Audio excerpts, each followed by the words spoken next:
পাছত আছে আমাৰ welcome speech by chairman organising chairman 2025 Yakung Yellow Festival chairman তেখেতে আমাৰ মাঝে শৰ্ট স্পিচ দিব আৰু ৰেডি হৈ থাকিব তাৰ পাছত পুত্ৰ নীৰজ নিসিম হাজৰিকা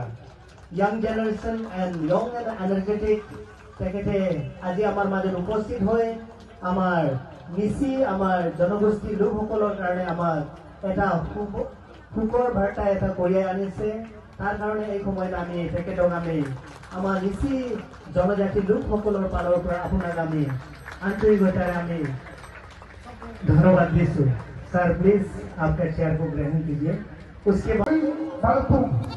आप सभी हम इसी राज्यों से इस 52 लोकल फेस्टिवल में हार्दिक स्वागत तथा अभिनंदन करता हूँ।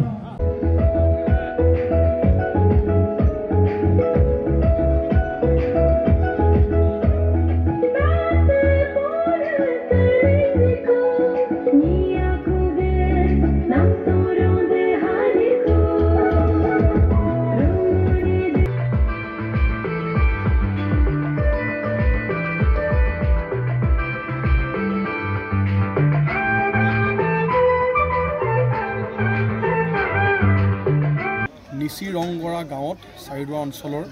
ইয়াত উপস্থিত হ'বলৈ পাই আমাৰ নিচি জনগোষ্ঠীৰ ৰাইজৰ যি ধৰ্মীয় অনুষ্ঠান পবিত্ৰ অনুষ্ঠান যকুম দনি পলো ইয়াত মই উপস্থিত থাকিবলৈ পাই নিজকে ধন্য মানিছোঁ যদিও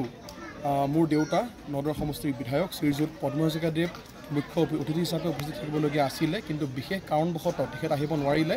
আৰু আমি আহি ইয়াত উপস্থিত হ'লোহি আৰু ইয়াত আহি খুব ভাল লাগিছে যে ৰাইজৰ যি মৰম স্নেহ আৰু বিশেষকৈ আমাৰ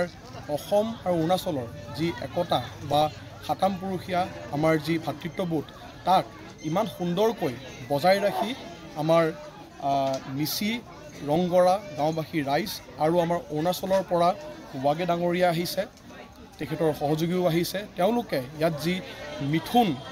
দান দি বিগত কেইবা বছৰ ধৰি দান দি আহিছে আৰু মিথুন বলি দি পেলাই যি তেওঁলোকে দনি পলো পূজা ইয়াত আয়োজিত কৰে আৰু ৰাইজৰ স্থানীয় ৰাইজৰ তথা সমগ্ৰ অঞ্চলৰ সুখ শান্তি সমৃদ্ধিভাৱে তেওঁলোকে পূজা কৰে সূৰ্য দেৱতাক গতিকে তেওঁলোকৰ যি এই অনুষ্ঠান ইয়াত আজি উপস্থিত থাকিবলৈ পাই খুব ভাল লাগিছে আৰু মই সকলোকে আন্তৰিক শুভেচ্ছা জ্ঞাপন কৰিছোঁ।